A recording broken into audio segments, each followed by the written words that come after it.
मेरा नाम है Rajat and you are watching India's number one Hindi gay story channel. Rahul को उसके पड़ोसी विजय अंकल बहुत अच्छे लगते थे। वो आर्मी में थे और उनका कड़क अनुशासन और मर्दाना व्यवहार मोहल्ले के हर शख्स पर गहरा असर डालता था। राहुल को तो वो इतने भाते थे कि राहुल बिना उन्हें देखे सो ही नहीं सकता था। उनका चुस्त और कसा हुआ शरीर, सुडैल बाहें राहुल को हमेशा अपनी ओर खींचती थी। वह हमेशा से ही विजय अंकल को बहुत पसंद करता था, लेकिन उसे ठीक से समझ नहीं थी कि आखिर ये भावनाएं हैं क्या। जैसे जैसे वो बड़ा हो रहा था, यह आकर्षण गहरी चाहत में बदलता जा रहा था। विजय अंकल ज़्यादा समय पोस्टिंग पर ही रहते थे और घर पे कम ही आते थे। जब भी वे आते तो पूरा मोहल्ला उनसे मिलने आता था, लेकिन राहुल के लिए उनका आना किसी त्योहार से कम नहीं था।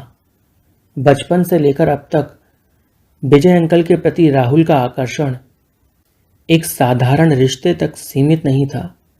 कहीं ना कहीं राहुल की भावनाएं कुछ और ही संकेत दे रही थीं। राहुल को याद है कि कैसे बचपन में जब भी विजय अंकल घर आते थे तो वह उनकी बाइक की सवारी के लिए सबसे पहले लाइन में खड़ा होता था। उनकी वो कसी हुई वर्दी जो उनके बदन पर बेहद खूबसूरत लगती थी, एक अलग ही लुक देती थी उनको। जब वह अपने मजबूत हाथों से राहुल को बाइक पर चढ़ाते थे तो राहुल का दिल तेजी से धड़कने लगता था और वो कसकर विजय अंकल से लिपट जाता था। वो पीछे से उनको कस के पकड़ लेता था। समय बीतता गया और राहुल अब कॉलेज जाने लगा था। विजय अंकल की पोस्टिंग के बाद वह लंबे समय तक घर नहीं आ पाए थे, लेकिन 2 साल बाद जब वे लौटे तो राहुल के दिल में एक नई हलचल हुई। यह अब आकर्षण नहीं था जो बचपन में था, यह एक गहरी भावना थी जिसे अब वह और नकार नहीं सकता था। एक दिन विजय अंकल अपने घर राहुल को चाय पर बुलाते हैं। राहुल उन्हें एक अलग नजरिए से देख रहा था। विजय अंकल अब उसके लिए सिर्फ एक रोल मॉडल नहीं थे। विजय अंकल की कसी हुई मांसपेशियां उनकी बनियान में से साफ दिख रही थी। उनकी मजबूत जॉ लाइन और उनकी गंभीर आंखें राहुल के दिल में कुछ और ही हलचल मचा रही थीं। बैठे बैठे बातचीत के दौरान राहुल की नज़रें बार बार विजय अंकल के शरीर पर फिसलने लगीं। उसकी नज़र उनके हाथों पर थी जो कभी राहुल के कंधों को पकड़कर बाइक पर बिठाते थे और अब उसके दिल में एक नया खिंचाव पैदा कर रहे थे। विजय अंकल को भी राहुल की नज़रों में कुछ नया ही दिख रहा था। यह सिर्फ दोस्ती तो नहीं हो सकती थी। बातों के दौरान जब उनकी निगाहें मिली तो कुछ पल के लिए दोनों चुप ही हो गए। शायद दोनों समझ रहे थे कि अब उनके रिश्ते की दिशा बदल रही थी। राहुल को याद है कि कैसे विजय अंकल जब पहली बार उसे बाइक पर घुमाने ले गए थे तब वो कितना उत्साहित था। उनकी वर्दी, उनके किस्से और उनके चेहरे की सख्ती राहुल को हमेशा प्रभावित करती थी। विजय अंकल अक्सर राहुल को आर्मी कैंप की कहानियां सुनाते और कहते, तुम भी बड़े होकर एक दिन मेरे जैसे बन सकते हो। ये शब्द राहुल के दिल में बस गए थे और उसने उन्हें कभी नहीं बुलाया।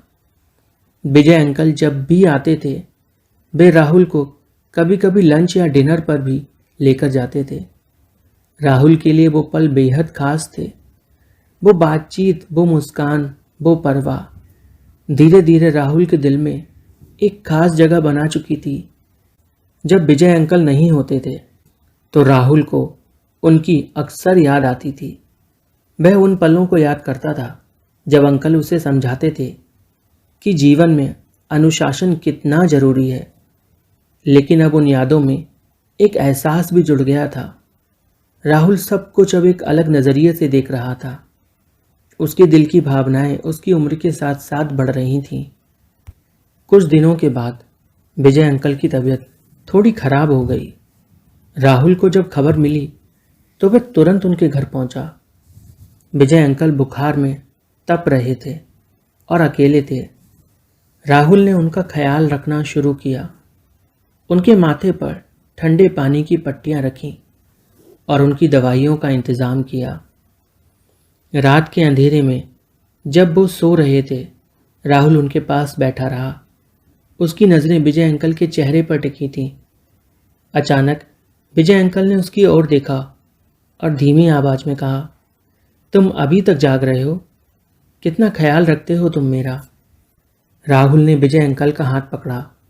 कुछ पल यूं ही खामोश रहा और उनके हाथों को अपने हाथों में लेकर रखा।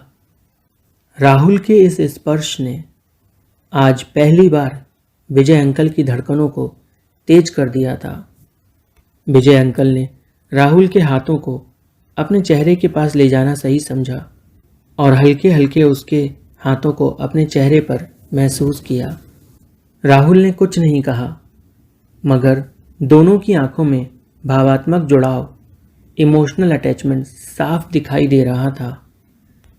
कुछ दिनों के बाद जब विजय अंकल पूरी तरह से ठीक हो गए और एक दिन दोनों ने कहीं घूमने का प्लान बनाया। वे पास के ही एक हिल स्टेशन पर जाने को तैयार थे। बस ज़रूरत थी तो राहुल को उसके घर वालों से परमिशन लेने की। पहले तो वो राजी नहीं हुए क्योंकि राहुल की पढ़ाई चल रही थी, पर जैसे तैसे राहुल ने उन्हें समझा ही लिया और जब नाम विजय अंकल का हो तो कोई मना कैसे कर सकता था। राहुल के पेरेंट्स ने हाँ कर दी और राहुल उनके साथ घूमने को निकल गया, जहाँ ठंडी हवा और पहाड़ी नज़ारों ने उन पलों को और भी खास बना दिया। रात का समय था। दोनों एक कमरे में थे। विजय अंकल अपने बिस्तर पर लेट गए और राहुल दूसरी तरफ करवट लेके। लेकिन राहुल की नज़रें बार बार विजय अंकल की तरफ घूम ही रही थीं। उनके शरीर की मर्दाना खूबसूरती और अनछुआपन और उनका कसा हुआ शरीर राहुल को दीवाना बना रहा था।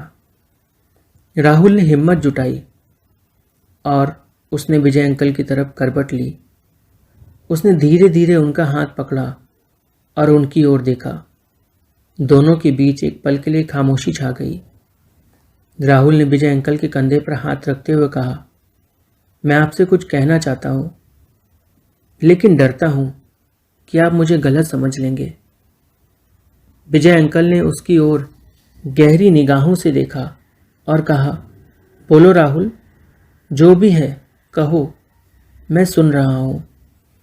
राहुल ने थोड़ी देर चुप रहने के बाद कहा, मैं आपको सिर्फ एक अंकल की तरह नहीं देखता। आप वो मर्द हो जिसे मैं पसंद करता हूँ, शायद उससे भी ज़्यादा। विजय अंकल के चेहरे पर कुछ पल के लिए खामोशी आ गई, मगर फिर उन्होंने राहुल की तरफ देखा और बोले, राहुल, यह जो तुम महसूस कर रहे हो, मैं भी इसे समझता हूँ। विजय अंकल धीमी आवाज़ में बोले, मैं तुम्हारे जज्बात समझता हूँ, लेकिन हमारी दुनिया बहुत अलग है। मैं एक आर्मी ऑफिसर हूँ और मेरी ज़िंदगी में ऐसे रिश्तों की गुंजाइश बहुत कम है।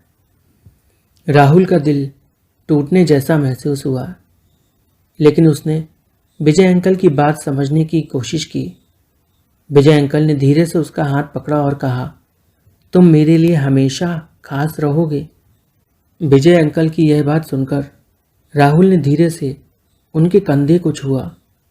विजय अंकल ने भी उसकी तरफ अपना हाथ बढ़ाया और धीरे धीरे दोनों के बीच की दूरी खत्म होने लगी। उस रात दोनों एक दूजे के करीब आए। विजय अंकल के आर्मी वाले होठों ने राहुल के होठों को अपने होठों में लिया। पहली बार उन्होंने किसी भौरे की तरह जो फूल से रस पीता है वैसा महसूस किया। राहुल की उंगलियां विजय अंकल के सीने पर फिसल रही थीं और विजय अंकल के हाथ राहुल की पीठ को धीरे से सहला रहे थे। धीरे धीरे दोनों ने अपनी भावनाओं का एक दूजे के प्रति खुलकर इजहार करना शुरू किया। उन्होंने अपनी शर्ट उतार दी। पहली बार एक दूसरे के शरीर को बिना किसी झिझक के छुआ। वह पल सिर्फ शारीरिक नहीं था बल्कि भावात्मक भी था। राहुल और विजय अंकल दोनों ने उस रात अपनी सीमाओं को तोड़ा। एक दूजे को वो स्पर्श दिया जिसे वे दोनों लंबे समय से महसूस करना चाहते थे। अगली सुबह दोनों के बीच रात की यादें अभी भी ताज़ा थीं। राहुल विजय अंकल के करीब था मगर उसके दिल में कई सवाल थे। क्या ये सिर्फ एक रात का अनुभव था या इसके पीछे कुछ गहरा, कुछ खास था? विजय अंकल ने राहुल की तरफ देखा और हल्की मुस्कान के साथ कहा, हम दोनों जानते हैं कि हमारा रिश्ता आसान नहीं है, लेकिन इस पल को मैं कभी नहीं भूलूंगा। राहुल के दिल में हलचल मच रही थी। वह जानता था कि उनके बीच का यह रिश्ता दुनिया से छिपा रहना पड़ेगा, मगर जो भी हो, उस रात ने उनके रिश्ते को हमेशा के लिए बदल दिया था। इसके बाद विजय अंकल की पोस्टिंग फिर से लग गई। वे लौटने से पहले राहुल से मिले और उसे गले लगाया। तुमने मुझे वो दिया जो शायद मैं कभी खुद से कबूल नहीं कर सकता था, विजय अंकल ने कहा। राहुल ने उनकी बात सुनी और समझ गया कि उनके रिश्ते की सीमा कहाँ तक थी। राहुल ने धीरे धीरे इस सच को स्वीकार किया, लेकिन उसके दिल में विजय अंकल के लिए जो प्यार था वो कभी खत्म नहीं हो सका। विजय अंकल तो वापस चले गए थे, पर उनका प्यार राहुल के दिल में आज भी जिंदा था।